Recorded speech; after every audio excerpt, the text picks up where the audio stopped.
Here we are on top of Jonestown Mountain, the site of a August 18th, 1980 Bigfoot encounter.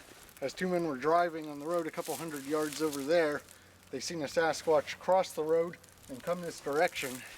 So we're going to take a walk back into the woods here and see if we see anything today. Supposedly the tracks crossed the road and left muddy imprints on the roads from the Squatch crossing down in the swamps and then crossing up on top of the mountain. And there have been other sightings in this area and down a little further on this mountain range. So we're going to take a look and see if we can document anything for you and have a look around today. For me, this is where it all started, right here on this mountain, Jonestown Mountain. We were about 6 years old, I guess, at the time those men had the sighting, so it scared us then, but it left a curiosity in us that keeps us coming back for more. So 30 years later, we're still looking for it. With the power of these cameras, you'll come along with us. Let's see what we find. Hope you enjoy the hunt with us. This mountain is set to be controlled burned. Over 300 acres of this mountainside is going to be burned off here in spring 2013. So we're lucky to get in here before this whole landscape is changing.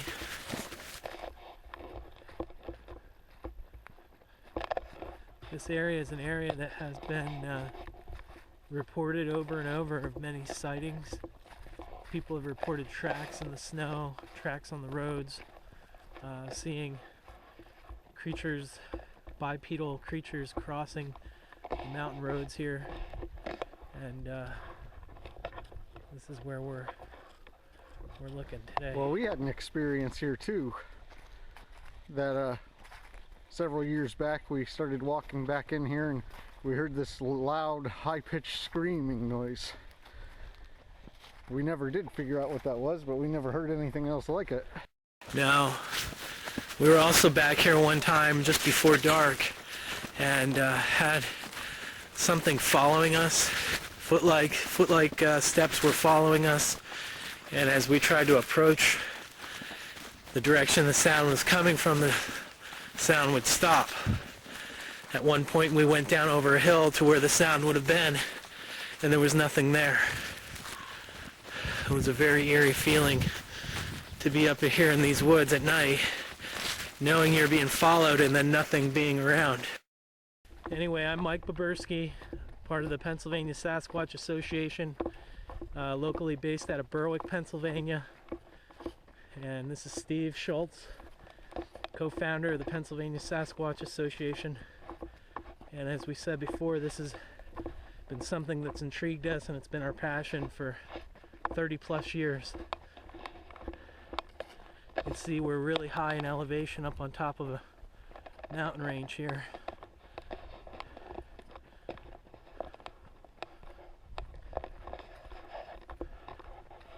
This area is known to hold a lot of wildlife habitat and a lot of game animals in here. We're coming up on the crest of the mountain here. It's near the highest point here on this side of the mountain. We'll walk over there and see if they have the deer pit still intact. Yeah, that's where it used to be, the roadkill pit. Most people don't even know about it up here. And those that do, stay away from it. But if I was a Squatch and I needed food during the winter, I'd be frequenting the death pit over here.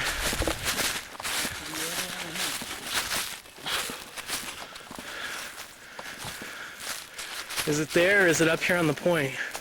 I'll walk up here and see if it's still up here.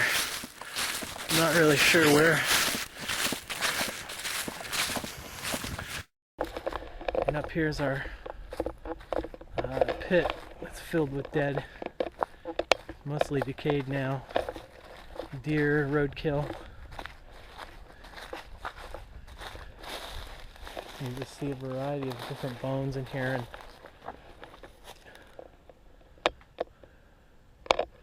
vertebrae, different leg bones, hip bones, things that have definitely been killed. I don't see any skulls. Well, back there's a skull. Part of a skull anyway. Everything else is Just bits and pieces of different bones.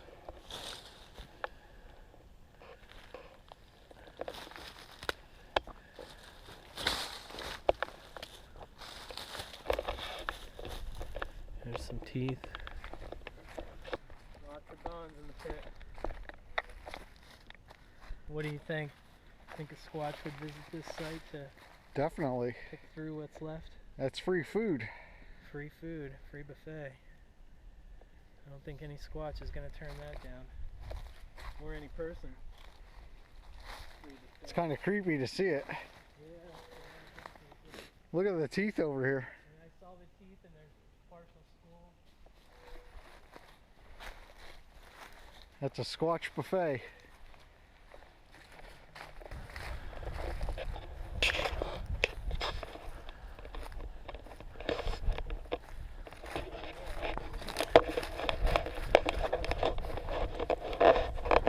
Just an old cornfield, probably to maintain the deer through the winter.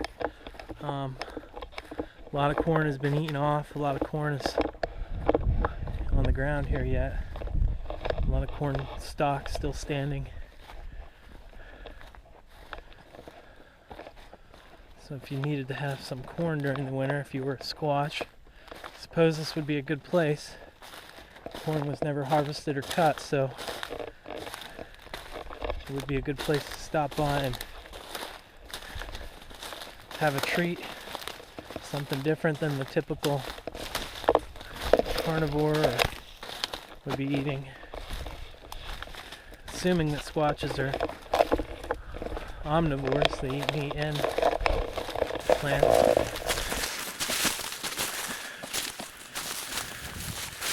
Now, a lot of people claim that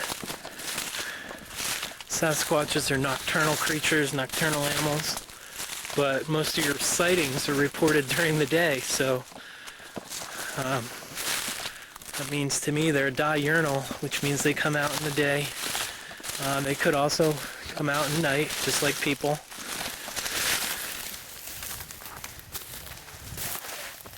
I think they're like humans. They probably go out in the day and at night. That's what I just said. I don't believe that Sasquatch is anything like a monster or any type of myth. If anything, it's a primate. You know, some people say, yeah, it's already been discovered.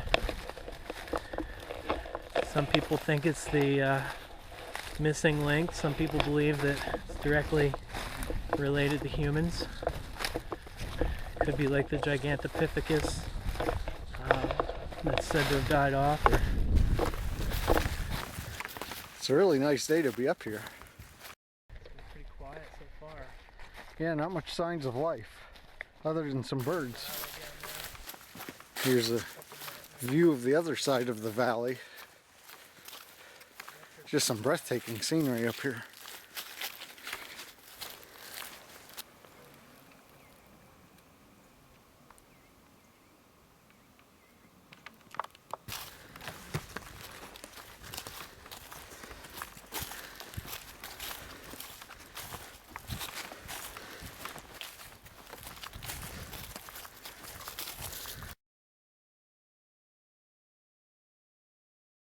I don't know, but that's pretty long. It's got to be at least 12, 13 inches from the back of the heel to the toes.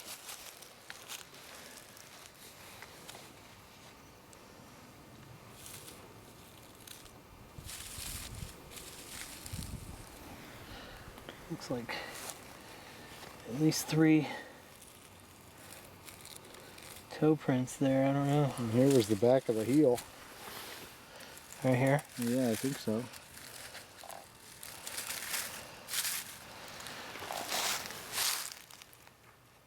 Pretty defined. You can clearly see that was something with a large foot and toes.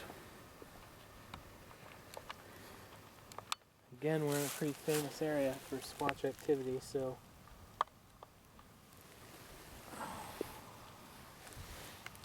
just happened to be walking out here and even noticed there were some toe prints here. And then we looked and found Okay, that concludes our investigation of Jonestown Mountain. We did find an interesting footprint we can't explain. We're going to go home and look at that footage. We're also going to analyze some of the video that we got just to make sure we didn't miss anything, and just check for further evidence and see if we have anything captured on video. We hope you'll come back and join us for our next investigation, and we'll take you to some new locations and hopefully capture some things we can't explain. And we'll see you the next time on the Sasquatch Diaries. Thanks for tuning in from the Pennsylvania Sasquatch Association. That's a wrap.